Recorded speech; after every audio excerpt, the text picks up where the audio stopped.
Wednesday, and it's also Blast and a Half Day, and it's also the middle of the week, otherwise known as Hump Day. It's also the day that Career Blast and a Half just launched. Yay for our new podcast out in the marketplace. Yes, because the world needs another one, but this is a special one. So I also brought a special guest today. I have been having so much fun with her backstage. I told her I was going to hide her and just keep her to myself, but that would be wrong and not part of the show. So Jenny Foss is with us today, and she is, you got it, the author of Do This, Not That, Career. So this is part of a series. You're going to hear more about that. What to do and not to do in 75 difficult work situations. So please let us know what a difficult work situation is for you that's going on right now or that you've been in. Jenny is also a great contributor to LinkedIn through LinkedIn Learning. You can find her at jobjenny.com, and I got to bring her in. There she is. Hello, everybody. God, am I glad you're here. Save us from some difficult work situations, because I mean, the list is long. The list is long, and we actually cover 81 in the book. It's 75 plus, but spoiler alert, there are actually 81 in there. So thank you for that. We cover a lot of ground of the most typical, if you will. But certainly I know that this could be 2 or 3 times as big of a book if we put our minds to it. Exactly. And knowing a little bit about your background, I mean, you have been in this industry tell us, how long have you been like in it in different iterations? Because I know it's not been, I would say 18 or 19 years. Oh my gosh, I'm coming on 2 decades, Lauren. Okay. Yeah, it's been a while. I've been around and about the world of staffing, recruiting, career development, job search consulting for a hot minute. For sure. The question I can't help but ask is, what is different about this time, or is there no difference as far as transition, as far as the climate? Help us kind of put some guardrails and benchmarks around what it looks like now, in case anybody here is not either thinking that they might be nuts or also going through it and can't necessarily foreshadow what's to come. Oh gosh, this is a really weird time for a lot of reasons. The big one is we've just gone through our I don't know that we're done with it, but we've made our way considerably through a global pandemic, which created a lot of havoc in the marketplace with careers, people getting furloughed, their jobs being eliminated, but also a lot of people taking pause to think about, am I where I want to be? Is this working for me? And so we all heard about the big quit. And so there's been a lot of movement on the heels of and through COVID. Obviously, we're going through a big upheaval in the tech sector right now, which is creating a lot of stress, a lot of movement. We're grappling with this. Are we virtual? Are we hybrid? Are we making everybody come back to the office right now? And kind of the waterfall effect of that. I mean, there's just so much movement right now. So many factors all at once. Colluding together, right? So no, you're not crazy. Right. If you're thinking, holy cow, this is a lot. It's a lot.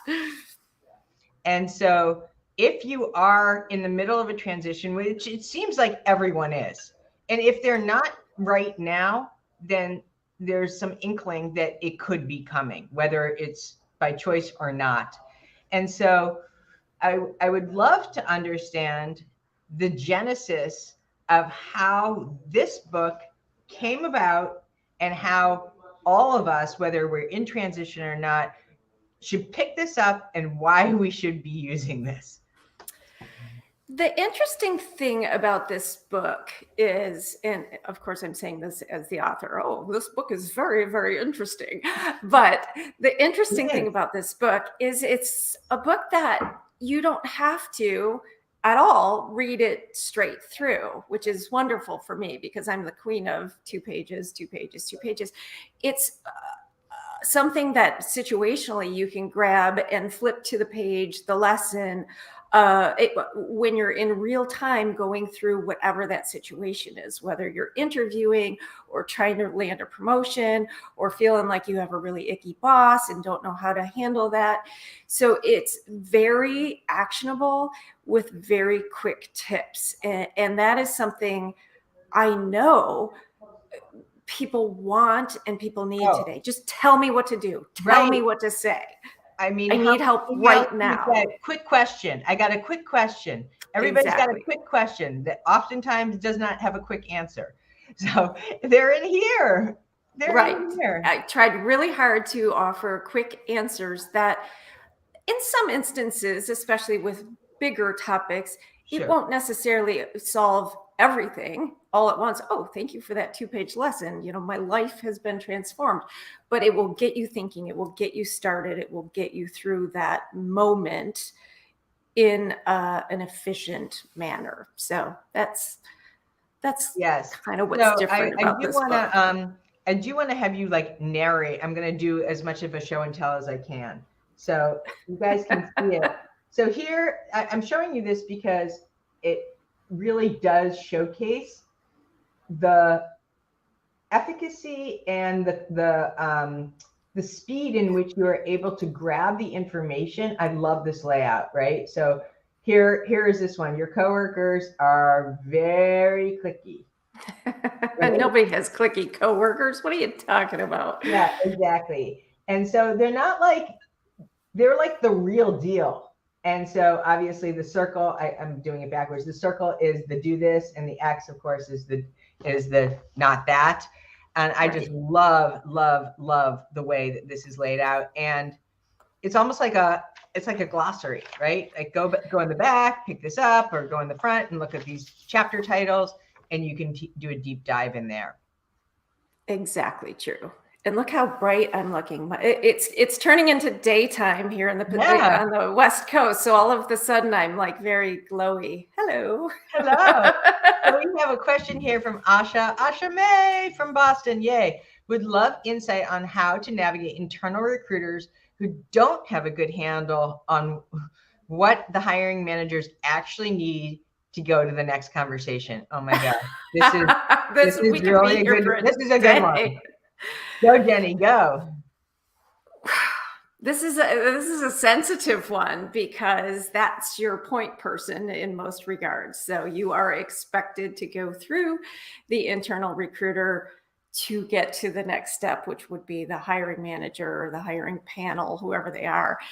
And so if you're feeling like you're working with somebody who perhaps doesn't have the influence that is needed or doesn't know what they're doing, that can make or break you.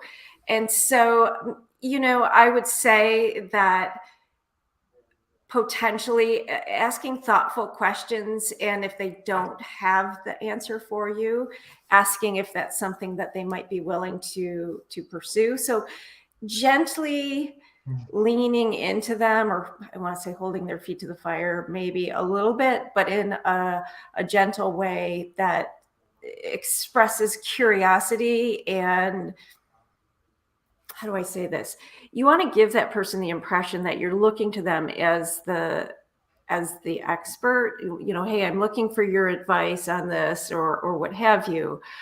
Try that first. You can also go around them quietly, talk with people that work at the company, maybe work at the team, get some insight. But I would use care in doing that, because that recruiter might have some say on whether you go to the next step.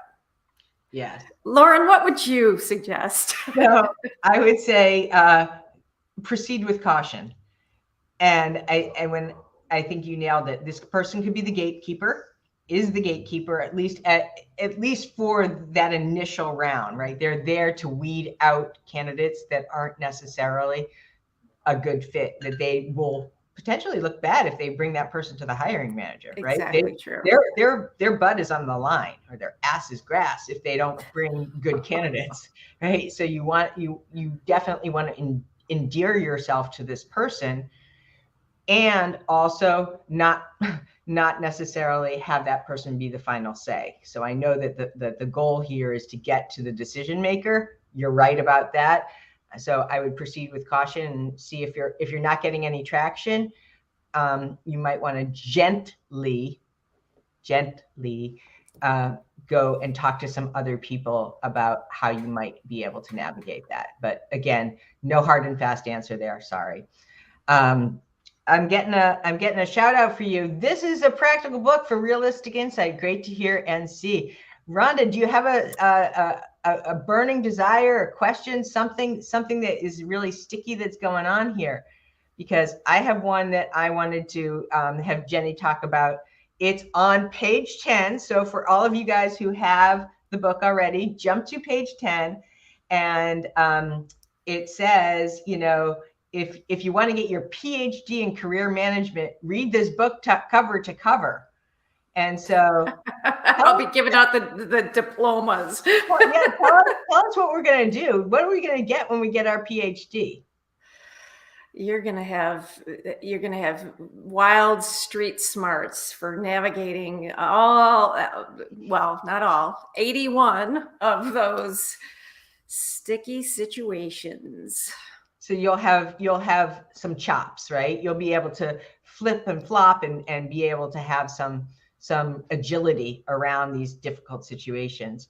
And then on page 24, I love this one, because everybody's done this. Oh my goodness, has everybody done this? You botch the interview, but you really want the job. Okay, now what do you do?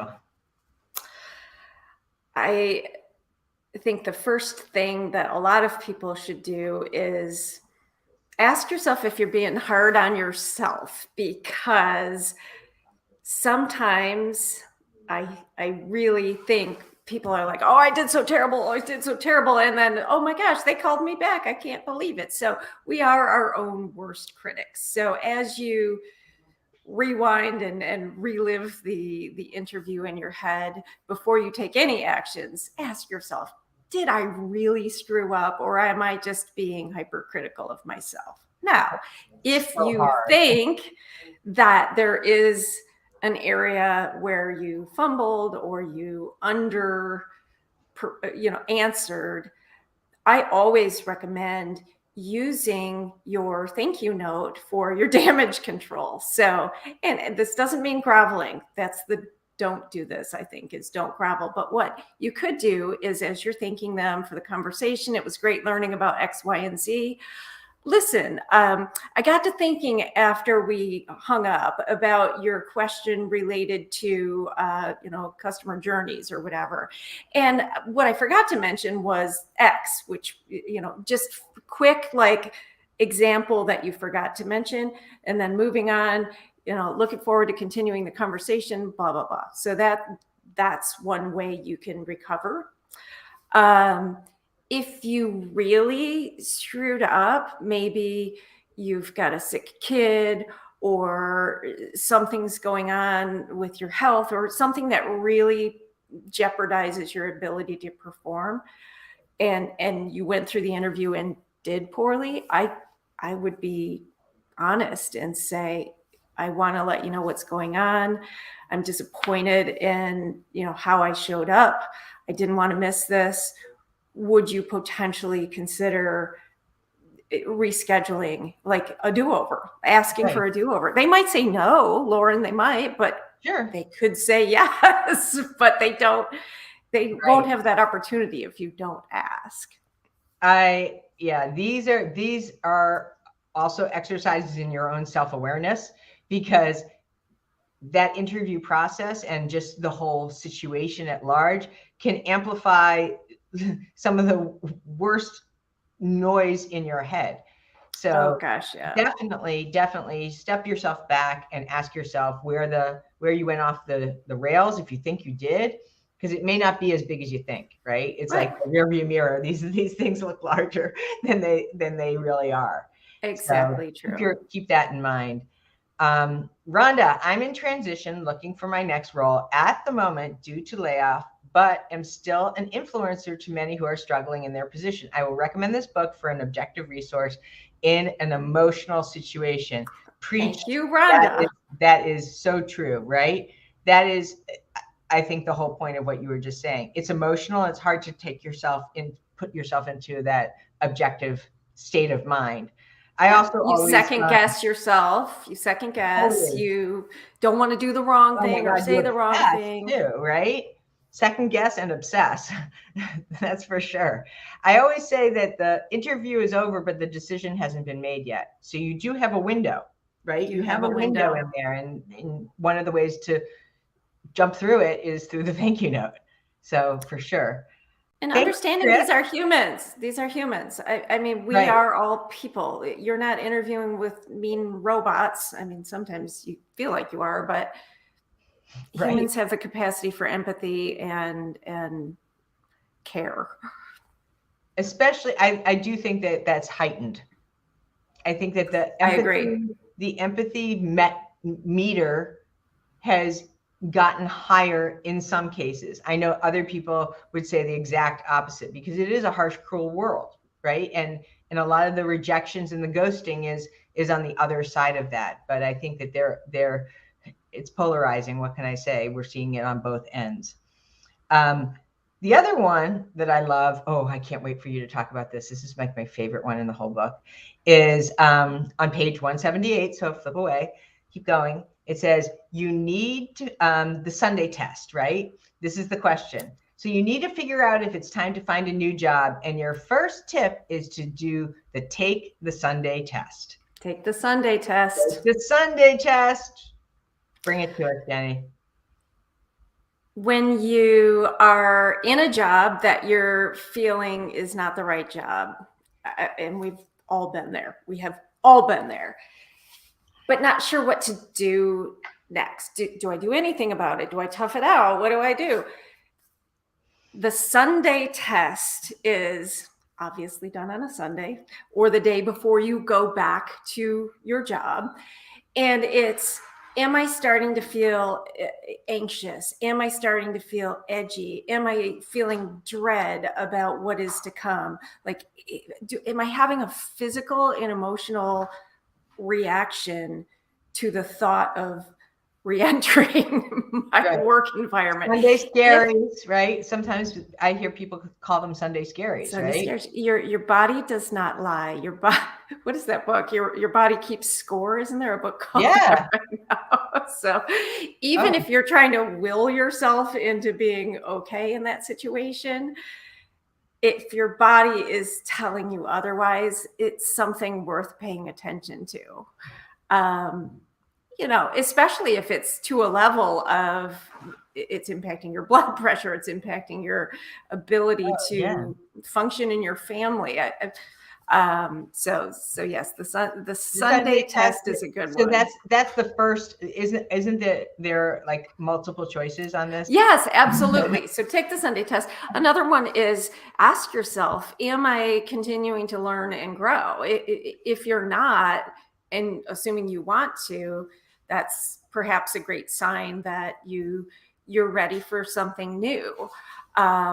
Where would I want to be in 3 years or 5 years? And in the job that I'm in right now, is that positioning me to get there? Is it positioning me in the opposite direction? Like, is it helping or hurting me in terms of what my goals are?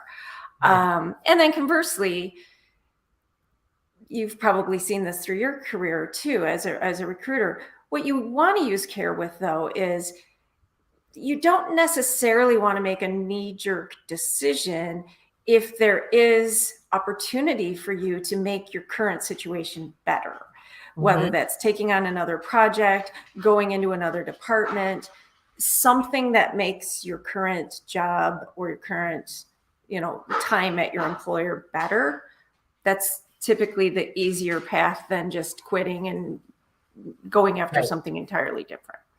Totally. You got another book order. Yay, Cynthia. I just ordered thank you. Book. Love the content. I used to get the Sunday Scaries in my last role. Yeah, I did too. I mean, I would get the Sunday Scaries on Saturday. I like to rock.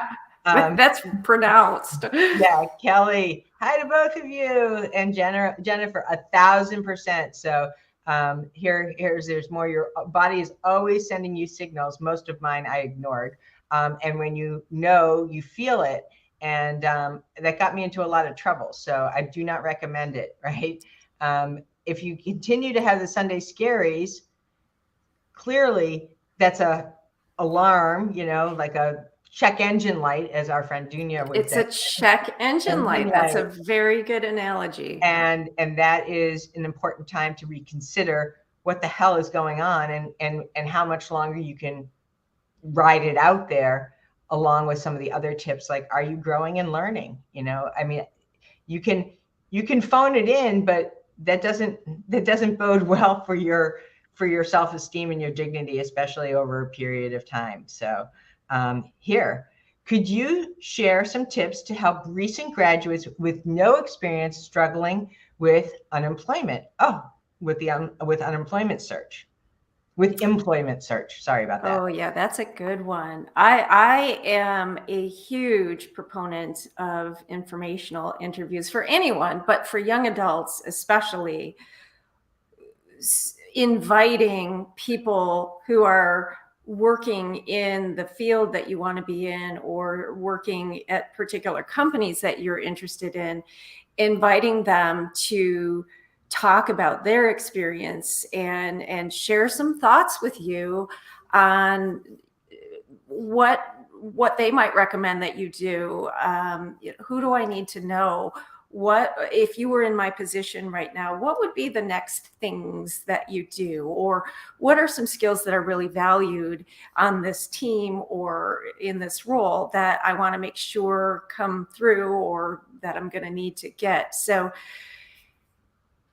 I want to say for the most part, but there are plenty of established professionals who have been we have all been in your exact spot, and are willing to now play the role of those who help support and guide others. So ask. And also, please do your research. Know about who they are, not just what they can do for you. Know about who they are in their journey, right? I know that you would concur with that. Curious questions will get you authentic, curious questions about someone else, and asking for their expertise. Not just, will you take my resume and put it on the right desk. An informational interview is designed to help you gather information, so then you can strategize better on your job search. But also, yes, you can build allies through having some of those conversations that, generally speaking, will be helpful to you. But I will say, be ready. Not everybody's going to say yes. Not everybody's going to respond to you. And that typically has nothing to do with your worth or your candidacy. Right. It's just that they didn't get back with you. And that's that. But if you ask 10 people and 3 say yes, you're 30% ahead of the game. You were at 0, and now you're ahead of 0. Okay, so I have another burning question that I want to ask you, because this happens to me all the time. I'm done talking to somebody, and then there's always that, oh, I forgot to ask that question, or oh my God, I can't believe I missed that point. What do you think you missed? I mean, it's been a couple of months. If you had to add one more thing in here, 82, what would that be? I mean, given the fact that the tech layoffs have happened since this, obviously SVB, all this stuff has happened since this book was launched. Agreed. Again, back to the fact that the marketplace is never staying still. That's exactly what I would have loved to add. Well, in general terms, I would have loved to add material that was more situationally current to this minute. But that's hard to do when you're writing a book a year in advance. Right. And certainly your publisher wants it to have some shelf life after it publishes. Oh, yeah. So certainly things related to return to work, and the challenges people are facing who either do or don't want to return to the workplace. That would be one I would have loved to cover. And then in terms of the tech layoffs, yes, a lesson or even more lessons specific to what do I do now? And this is something Let's crack that question right now. So I'm gonna play the title and you're gonna do the answer. So Jenny, I've been in tech for the past 8 years, and it's been my life. I've worked for some of the biggest and best technology companies in the world. Recently, 20% of my staff of the organization has been laid off. Now what? First of all, Lauren, I'm very sorry to hear of your circumstance. I absolutely imagine this is terrifying on some levels. I think something you might consider is, are you ready to exit tech, or is tech in your blood and maybe you want to explore a way you can leverage all this career capital that you've built up over the last 8 years in a new way where it takes advantage of your skills, your experience, your network, but perhaps is not with one of the very volatile big name organizations right now.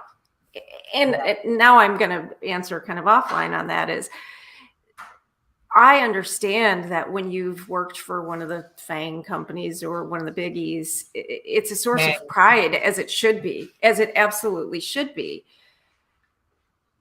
But there are so many tech opportunities still with the small and mid-sized organizations, with those lesser known companies. There are lots of contract opportunities open right now because there is still work that needs to get done. It just, a lot of companies are losing headcount, so they're backfilling with contract employees right now. So perhaps thinking about, if I do want to stay in tech, how do I reinvent and target something different, but that will value the skills and knowledge I have?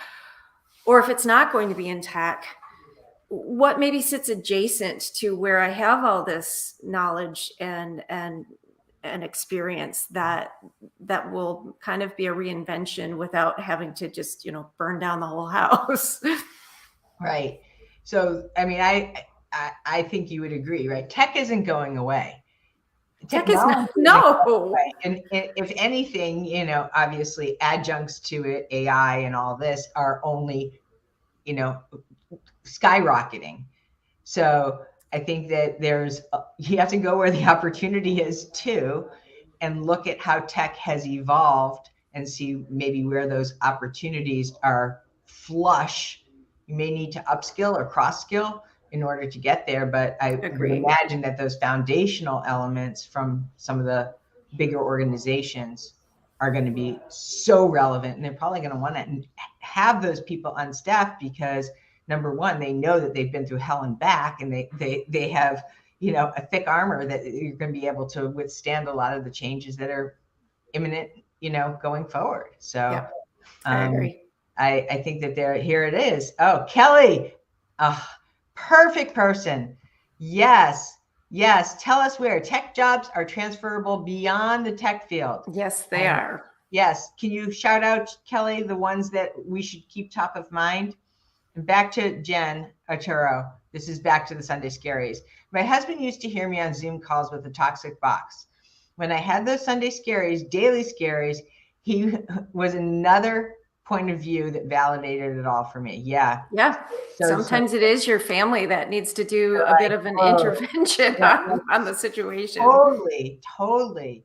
Especially as Robin Merle always talks about, if you're a loyalist, right? If you're somebody who has really embedded themselves in that organization, it's hard to be able to see that.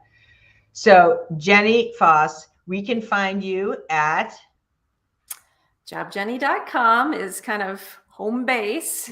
Certainly over on LinkedIn Learning, if you do a search on my name, I have about a dozen courses, all specific to job search and career development. I'm at JobJenny on Twitter.